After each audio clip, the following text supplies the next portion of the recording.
Good morning, students. Today we will continue the remaining chapter. Okay.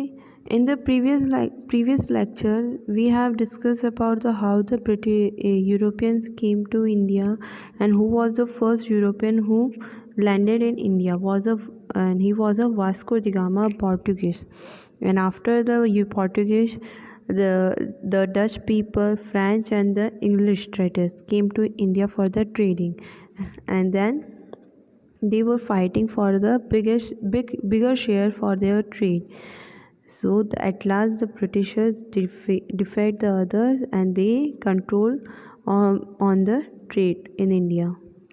And after that they made English East India Company, established East India Company in India for the trade in year 600.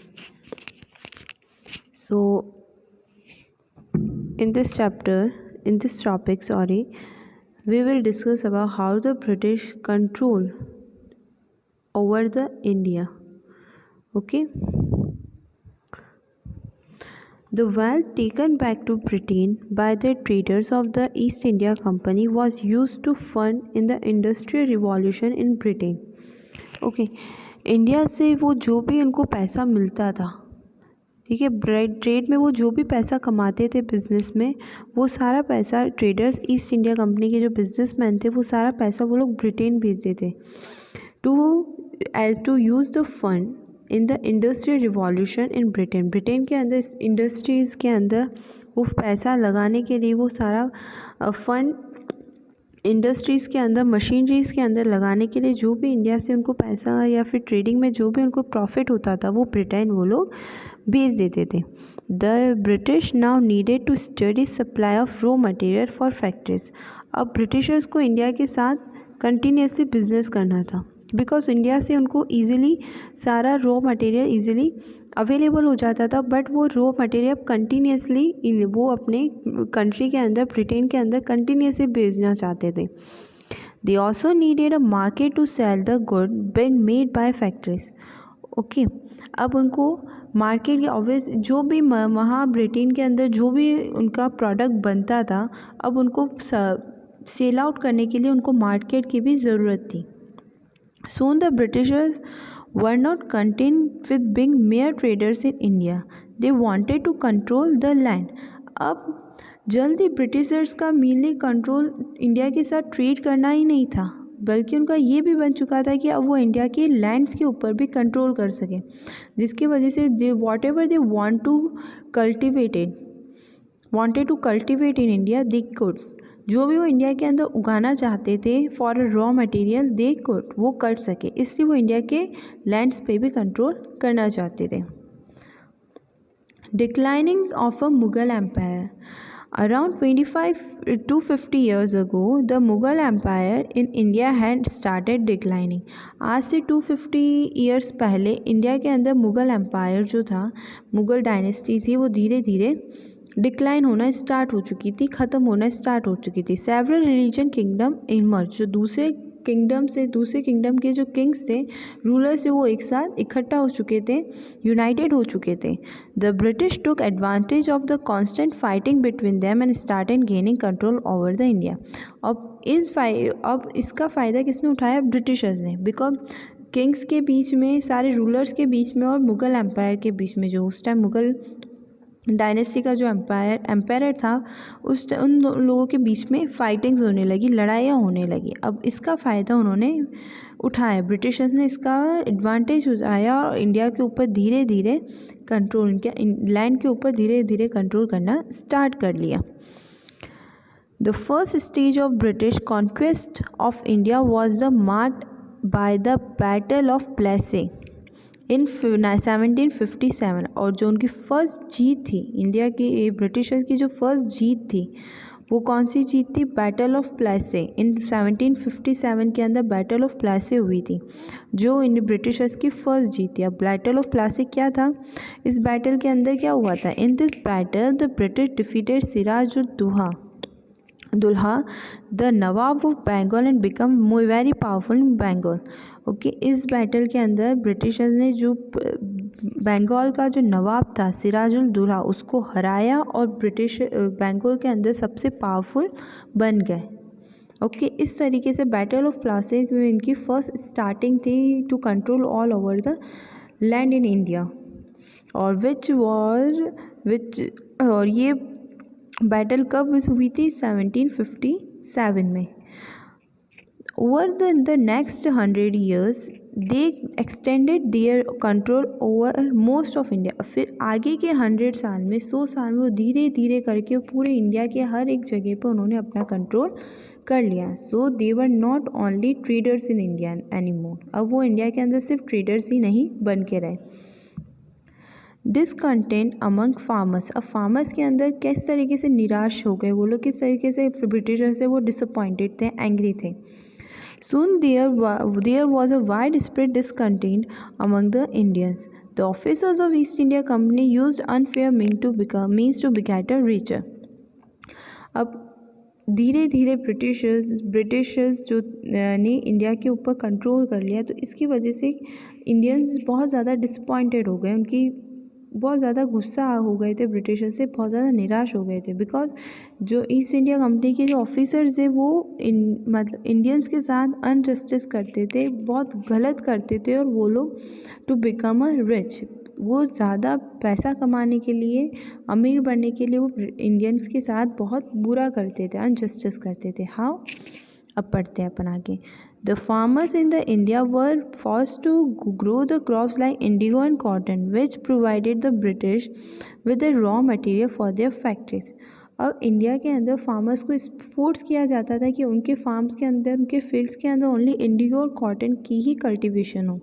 Indigo एक type का plant होता है जिसका use die करने के लिए, कपड़ों को कलर करने के लिए किया जाता है, and cotton is use for the making fabric मतलब कपड़ा बनाने के लिए कॉटन का यूज़ किया जाता है। तो they are use for the raw material. Okay, they were use for the raw material. तो फार्मर्स को ना फोर्स किया जाता था कि उनको स्पेशली इंडिगो और कॉटन की ही कल्टीवेशन करनी है, विच प्रोवाइडेड, जिसकी वजह से ब्रिटिश को अपनी फैक्ट्रीज के लिए उनको रॉ मटेरियल ईजिली अवेलेबल हो जाए।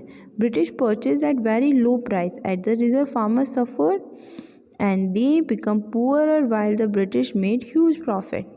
Okay, अब ये लोग कल्टीवेशन तो करते थे फार्मर्स, बट फिर ब्रिटिशर्स उनसे बहुत कम प्राइस में परचेज करते थे, जिनसे उनको बहुत ज़्यादा लॉस होता था उनको, और फार्मर्स को ही सफ़र करना पड़ता था। इसकी वजह से फार्मर्स जो थे वो धीरे धीरे गरीब बन रहे थे, और ब्रिटिशर्स से इससे बहुत ज़्यादा प्रॉफिट मिल रहा था, क्योंकि उनको ईजीली और बहुत कम पैसों में बहुत कम प्राइस के अंदर उनको रॉ मटेरियल अवेलेबल हो गया था। अब डिसकंटेंट अमंग वीवर्स कौन होते हैं? जो कपड़ा बनाते हैं। ओके, उसे वीवर्स कहा जाता है। The mill cloth made by the British industry was sold in India. जो भी ब्रिटेन के अंदर कपड़ा बनता था ना, वो इंडिया के अंदर सोल्ड किया जाता था। मतलब ब्रिटिशर्स ने मार्केट भी इंडिया को बना रखा था, रॉ मटेरियल का जो सोर्स है वो भी इंडिया को ही बना रखा था। And this was cheaper and better of a quality than the cloth made by local weavers, so more and more people bought it. और जो वो कपड़ा ब्रिटेन से आता था, इट वॉज चीपर, इंडिया के जो कपड़े थे उससे ज़्यादा वो चीप था, सस्ता था, और बेटर क्वालिटी का था, अच्छी क्वालिटी का था, बिकॉज वो मशीनरी से बन के आता था, इसी वजह से वो चीपर भी था और बेटर क्वालिटी का भी था। तो the cloth made by local weavers was so more and more people bought it. इसी वजह से जो लोकल वीवर से जो कपड़ा बनाते थे वो लोग नहीं खरीदते थे, और जो मशीनरी से, जो ब्रिटेन से जो कपड़ा आता था, लोग उसको ज़्यादा परचेज करने लगे। As a result of this, Indian handloom industry suffered and worker become poorer.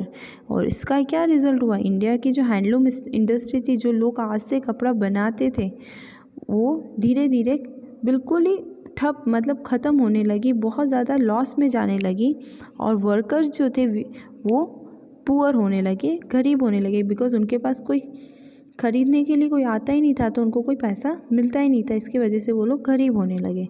Traders also suffer because of goods coming from Britain. अब इसी वजह से जो इंडियन ट्रेडर्स जो थे, बिजनेसमैन, वो भी इनको भी इस वजह से सफ़र करना पड़ा, बिकॉज ब्रिटेन से जो गुड्स आता था, सामान आता था, वो ज़्यादा अट्रैक्टिव था, चीप होता था।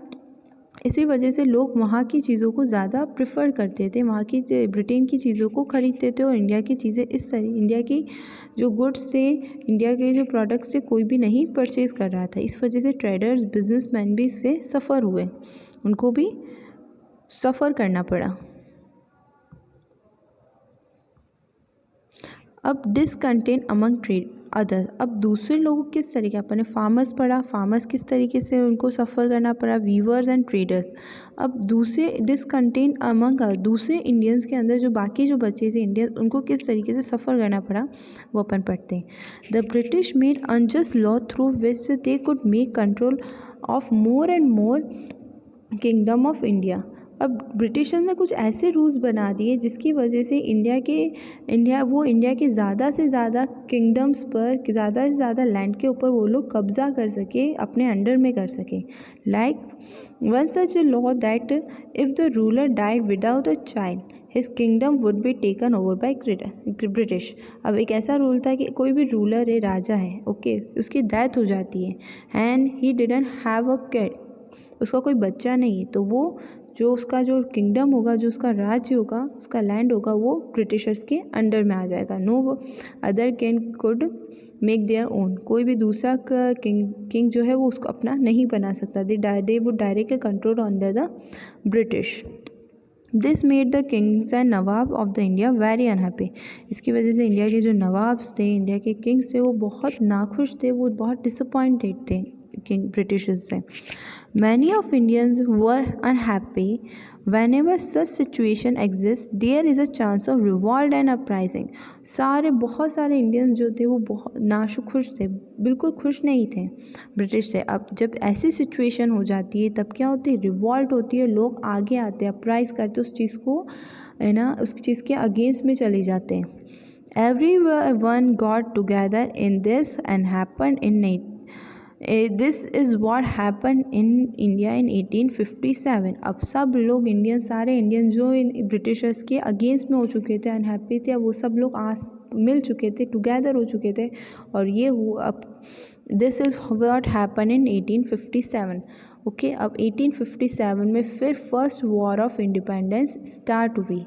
ओके, तो 1757 से ब्रिटिशर ने इंडिया में कंट्रोल करना स्टार्ट कर दिया, एंड अब around after 100 years the first war of independence started. So this is enough for today. We will discuss about what happened and what was the reasons behind the first war of independence, the revolt of 1857. Okay, thank you.